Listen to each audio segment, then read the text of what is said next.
தாய்மார்களே, பெரியோர்களே,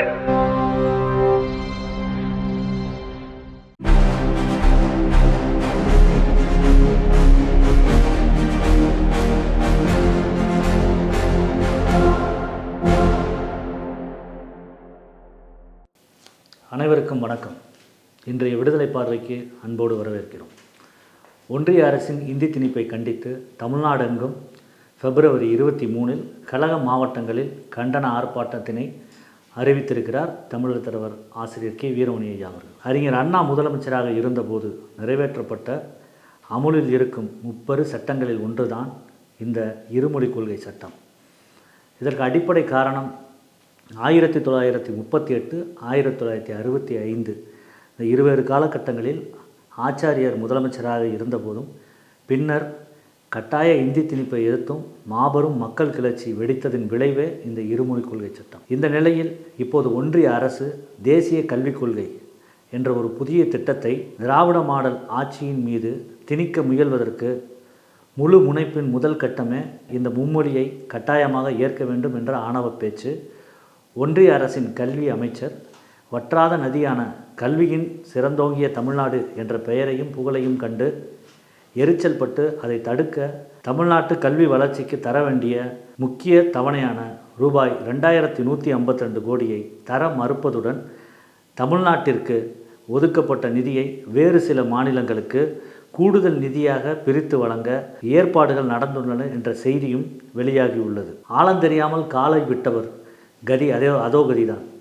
மின் வயரில் கைவற்றி விளையாடும் விளையாட்டு பிள்ளையைப் போல் ஒன்றிய கல்வி அமைச்சர் தர்மேந்திர பிரதான் என்பவர் அகம்பாவ தொனியில் ஒன்றிய அரசின் மும்மொழி கொள்கையை தமிழ்நாடு ஏற்றே தீர வேண்டும் என்றும் அதனை மறுப்பது அரசமைப்பு சட்ட விதிகளுக்கு எதிரானது என்றும் கூறி தமிழ்நாட்டு அரசினை மிரட்டி பார்க்கிறார். இதை நம்முடைய திராவிட மாடல் ஆட்சியின் முதலமைச்சர் தமிழ்நாட்டை இப்படி பிளாக்மெயில் செய்வது ஒருபோதும் செல்லாது, திமிர் முறிக்க தமிழ்நாடு தானே எழும் என்பதை ஒன்றிய அமைச்சர் புரிந்து கொள்ள வேண்டும் என்று எச்சரித்தும் உள்ளார். இதனை நீட்சியாக வருகிற 23/2/2025 ஞாயிறு அன்று தமிழ்நாடு முழுவதும் அனைத்து கழக மாவட்ட தலைநகரங்களிலும் திராவிடர் கழகம் ஒத்த கருத்துள்ளவர்களோடு இணைந்து மாபெரும் கண்டன ஆர்ப்பாட்டங்களை முதல் கட்டமாக தொடங்குகிறது.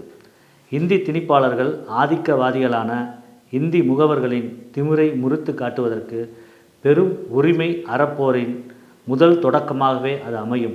தமிழ் இன உணர்வாளர்களே, மாநில உரிமையை காக்க அனைவரும் ஆயத்தமாவீர் என்று ஆசிரியர் அறிக்கை விடுத்திருக்கிறார். மேலும் தாம்பரம் மாவட்டத்தில் திராவிடர் கழக தலைவர் ஆசிரியர் கி வீரமணி அவர்கள் தலைமையில் இந்த ஆர்ப்பாட்டம் நடைபெற இருக்கிறது.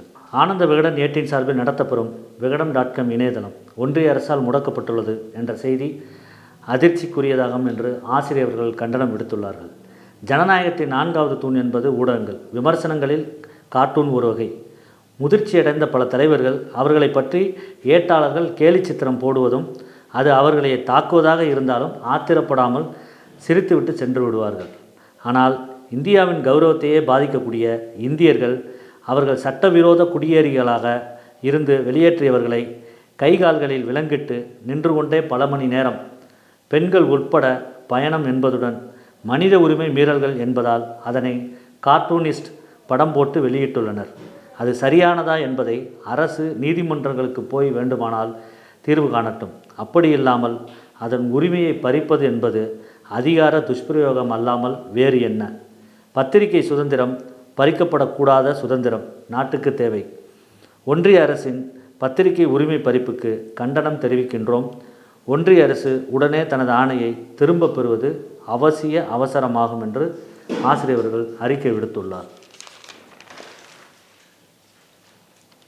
ஊராட்சி திட்டங்களை செயல்படுத்துவதில் தமிழ்நாடு முதலிடம். ஒன்றிய அரசின் ஆய்வறிக்கை. ஊராட்சிகளின் கடமைகள் பொறுப்புகளை செயல்படுத்துவது மற்றும் அதிகார பகிர்வு அளித்து திட்டங்களை நடைமுறைப்படுத்துவதில் நாட்டிலேயே முதலிடம் தமிழ்நாடு பெற்றிருப்பதாக ஒன்றிய அரசின் ஆய்வறிக்கையை சுட்டிக்காட்டி தமிழ்நாடு அரசு பெருமிதம் தெரிவித்துள்ளது. மற்ற மாநிலங்களை ஒப்பிடும்போது தமிழ்நாட்டின் ஊரக திட்டங்களில் ஊராட்சிகளின் ஈடுபாடு மிக உயர்ந்த தரத்தில் உள்ளது என்பதை இந்த அறிக்கை எடுத்து காட்டுகிறது. ஊரக உள்ளாட்சியில் பொறுப்பு வகிக்கும் பிரதிநிதிகளின் திறன் மேம்பாடு என்ற பரிணாமத்தில் தேவையான மதிப்பிடுதலும் உள்ளாட்சி பிரதிநிதிகள் அதிகாரிகளுக்கான பயிற்சியை நடத்துவதிலும் தமிழ்நாடு சிறந்து விளங்குகிறது. பயிற்சி நிறுவனங்களின் குறியீட்டில் தமிழ்நாடு சிறப்பாக செயல்படுகிறது என்றும் அந்த அறிக்கை தெரிவிக்கிறது. இலங்கை கடற்படையினரால் சிறைபிடிக்கப்பட்ட தமிழ்நாட்டு மீனவர்களும் அவர்களின் படகுகளையும் திரும்ப ஒப்படைக்க வலியுறுத்தி திமுக சார்பில் 16/6/2025 அன்று ராமேஸ்வரம் பேருந்து நிலையம் அருகே கண்டன ஆர்ப்பாட்டம் நடைபெற்றது. அதில் ஒன்றியத்தில் பாஜக ஆட்சிக்கு வந்த கடந்த 10 ஆண்டுகளில் 3544 தமிழ்நாட்டு மீனவர்கள் சிறைபிடிக்கப்பட்டுள்ளனர் என்ற ஒரு அதிர்ச்சிகர செய்தியும் தெரிவித்துள்ளனர். இதனை உடனடியாக தலையிட்டு ஒன்றிய அரசு இந்தியா இலங்கையுடன் பேச்சுவார்த்தை நடத்த வேண்டும் என்று அந்த ஆர்ப்பாட்டத்தில் வலியுறுத்தப்பட்டது. இதனைத் தொடர்ந்து இலங்கை சிறைகளில் வாடும் மீனவர்களை விடுதலை செய்ய கோரி பிப்ரவரி 28 முதல் ராமேஸ்வரம் மீனவர்கள் கால வரையற்ற வேலை நிறுத்தத்தை செய்யப்போவதாக தெரிவித்துள்ளனர். தந்தை பெரியாரின் சிந்தனைகள் அவ்வப்போது பிற மொழிகளிலும் புத்தகங்களாக வெளிவந்து கொண்டிருக்கின்றன. அதை போன்று தந்தை பெரியாரின் சிந்தனைகள் தாட்ஸ் ஆஃப் பெரியார் ஆங்கிலம் மற்றும் இந்தி நூலினை இன்று தமிழர் தலைவர் ஆசிரியர் அவர்கள் வெளியிட்டுள்ளார். யூனியன் வங்கியின் ஓபிசி நலச்சங்கம் எம்பவர் அறக்கட்டளை சார்பில் கோ கருணாநிதி தொகுத்த தந்தை பெரியார் சிந்தனை நூல்கள் தமிழர் தலைவர் ஆசிரியர் அவர்களால் இன்று பெரியார் திடலில் வெளியிடப்பட்டுள்ளது. ஒன்றிய அரசை எதிர்த்து திமுக கூட்டணி கட்சிகள் மாபெரும் ஆர்ப்பாட்டம் அறிவித்துள்ளன. இது குறித்து திமுக தலைமை நிர்வாகம் வெளியிட்டுள்ள எக்ஸ் பதிவில் தமிழ்நாட்டின் உரிமைகளை சிதைப்பதற்காக அனைத்து முயற்சிகளையும் ஒன்றிய மோடி அரசு எடுத்து வருகிறது. புதிய கல்விக் கொள்கையை ஏற்கும் வரை தமிழ்நாடு கல்வித்துறைக்கு நிதி தர இயலாது என ஒன்றிய கல்வி அமைச்சர் தர்மேந்திர பிரதான் மிரட்டுகிறார். நிதியமைச்சர் நிர்மலா சீதாராமன் தமிழ்நாட்டிற்கான நிதியை தருவதில் பாரபட்சம் காட்டி நிதிநிலை அறிக்கையில் தொடர்ந்து தமிழ்நாட்டு திட்டங்களை புறக்கணிக்கிறார். பதவிக்காலம் முடிந்து போன ஆளுநரை வைத்துக்கொண்டு அத்துமீறல்கள் யுஜிசி மூலம் மாநிலத்தின் கல்வி கட்டமைப்பை சிதைப்பதற்கான நடவடிக்கைகள் தொடர்ச்சியாக திராவிட தமிழ் வெறுப்பு நடவடிக்கைகள் மும்மொழி கொள்கை என்ற பெயரில் இந்தி திணிப்புக்கான முன்னெடுப்புகள் என தமிழ்நாட்டை வஞ்சித்து கொண்டிருக்கும் மோடி அரசை வீறு கொண்டு எதிர்க்க வேண்டிய சூழலை உருவாக்கிய காரணத்தினால் ஒன்றிய அரசுக்கு எதிராக திமுக கூட்டணி கட்சிகள் மாபெரும் கண்டன ஆர்ப்பாட்டத்தினை அறிவித்துள்ளன. இதில் மோடி அரசை கண்டித்து அனைத்து கட்சியின் தலைவர்களும் கலந்து கொண்டு தங்கள் முதற்கட்ட கண்டனத்தை தெரிவிக்க உள்ளனர். இந்த ஆர்ப்பாட்டம் 18/2/2025 நாளை மாலை 4 மணி அளவில் சென்னை ஆட்சியர் அலுவலகம் முன்பு நடைபெற உள்ளது. இது போன்ற எண்ணற்ற செய்திகளை தொடர்ந்து தெரிந்து கொண்டிட அன்றாடம் வெளிவரும் விடுதலையை படிக்குமாறு அன்புடன் கேட்டுக்கொள்கிறோம். மீண்டும் சந்திப்போம். நன்றி, வணக்கம்.